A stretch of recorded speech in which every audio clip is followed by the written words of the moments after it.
Alright, welcome back to the channel, and today I want to go over my build on my 1123. This is some pictures when I first picked it up. It's in true carry configuration. The top's all ripped up, seats are kind of ripped up. I got a pretty good deal on it, so I kind of wanted to customize it and build it the way I wanted. My initial thoughts was to make it a 4-door. Wanted to do hard doors with a soft top, and that's what I decided to go with. Did have some issues with it when I first picked it up. I had to replace the check valve. The injection pump was leaking, and I did have a small electrical fire that I had to deal with when I first got it. But overall, it's been a pretty good vehicle. I pretty much daily drive it right now in the summertime with very little issues. Here are some pictures when I first started tearing into it. Obviously I removed the top and started to gut it. Just fixing things here and there. This picture right here is when I was dealing with the injection pump, trying to figure that out and getting it up and running. This was 2 years ago, October.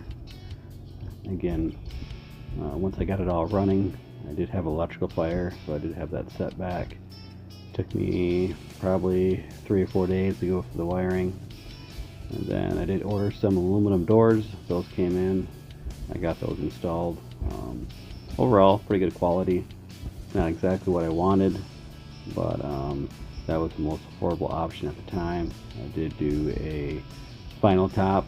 Again, I just went with the cost-effective measures. I just wanted to get it up and running and ready for the spring. Here it is, all painted. Actually, it did turn out pretty well. I did like it, but I did want to do some more upgrades to it. Here, I was working on the interior. I have a ham radio, and I also have a CD radio hooked up. Later on, you'll see I ripped this all apart, and I redid this past summer. I wasn't really happy with the layout. Here I have an old ammo box that I use to put my electronics in. This is not my idea. I've seen other people do this online, so I thought I would give it a shot. Here is an image of a thermal camera. I do have several thermal cameras hooked up.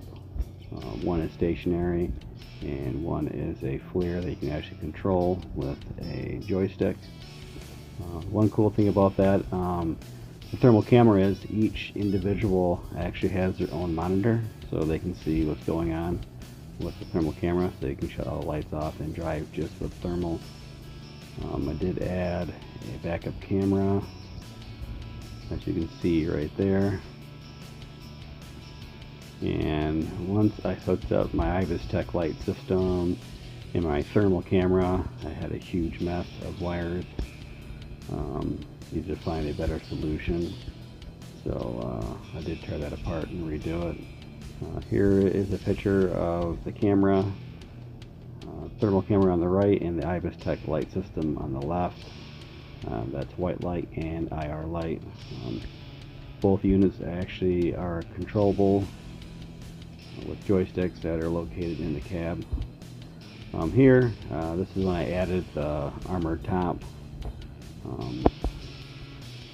Pretty good top, heavy duty, 1/4 inch steel, pretty heavy.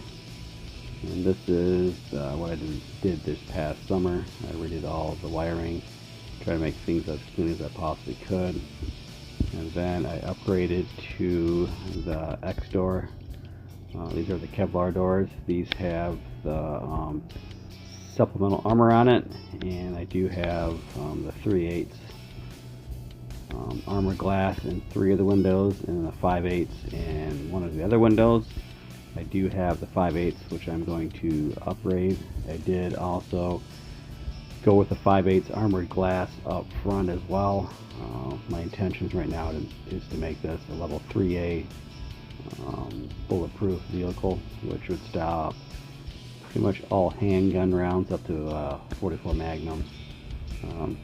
This picture right here is what I wanted it to look like when I first bought it, so it's pretty much there. I just need to repaint mine. I'm going to paint mine all black, be similar to this one here. But I just wanted to go over my my build and just let you know, when you buy these things, it takes time. I've had mine for 2 years and I'm still working on it and customizing it, and there's just so many things you can do with it. If you have any questions or comments, go ahead and leave them, and thanks for watching.